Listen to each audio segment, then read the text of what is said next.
الشوط السابع والأخير من سباقنا لهذا اليوم.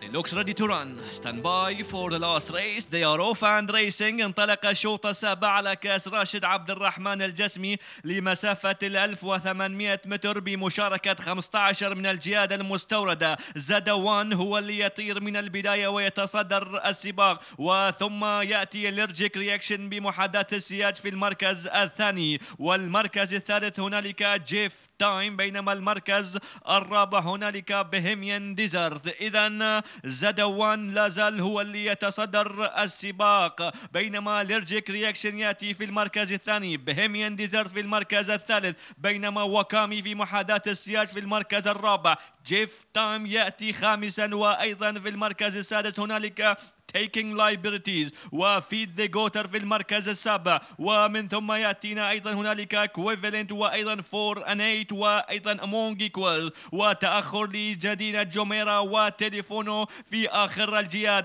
إذن لازال زدوان هو اللي يتصدر السباق، وثم يأتي الرجيك رياكشن في المركز الثاني، بينما المركز الثالث هنالك المرشح الأول وكامي الذي بدأ في الانطلاق، بينما المركز الثالث هنالك أيضا محاولات من قبل أيضا الجواد وكامي، وفي ذا جوتر من الجهة اليمنى قادم. فعلا أيها السيدات والسادة، إذن هنالك محاولات من قبل وكامي، وهنالك أيضا محاولات من قبل الجواد. لدينا في ذا جوتر لازلنا وكامي هو اللي يتصدر السباق بقيادة الفارس حسن الصفار. إذن وكامي بقيادة الصفار يقترب من انتزاع الشوط السابع والأخير بكل أريحية، وينتزع آخر أشواط الأمسية بفارق بعيد عن أقرب منافسي الرجيك رياكشن. إذن في الجواد لدينا وكامي هو بطل الشوط السابع.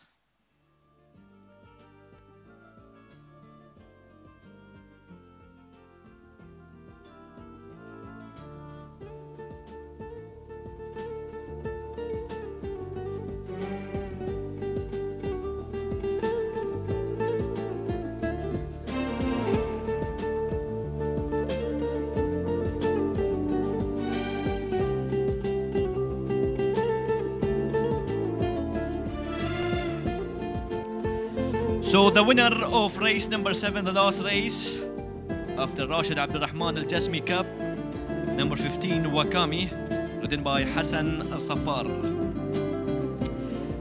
Second is number 1 Allergic Reaction Brett Doyle. Third is number 5 Equivalent Ali Samir, and fourth is number 10 Feed the Goater Abdullah Faisal. So the result is 15, 1, 5 and 10. 15, 1, 5 and 10. Wakami, written by Hassan Al-Safar. Second is Allergic Reaction Brett Doyle. Third is Equivalent Ali Samir. And fourth is Feed the Goater Abdullah Faisal. إذا يكون نتيجة الشوط السابع والأخير، حيث أحرز المركز الأول وكامي والفارس حسن الصفار. المركز الثاني جاء به الرجيك رياكشن والفارس بريت دويل، أما المركز الثالث فقد جاء به أيضا إكويفالنت والفارس علي سمير. المركز الرابع في ذا جوتر والفارس عبد الله فيصل. إذا مبروك للفائزين، حظ أوفر للذين لم يحالفهم الحظ في السباقات القادمة.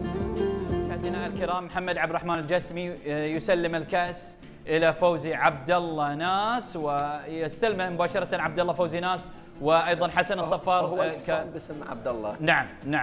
نعم هذه الصورة الجميلة الرائعة بتواجد توفيق شرف العلوي، فوزي عبد الله ناس، نادر الجسمي، وأيضا زيد نادر الجسمي.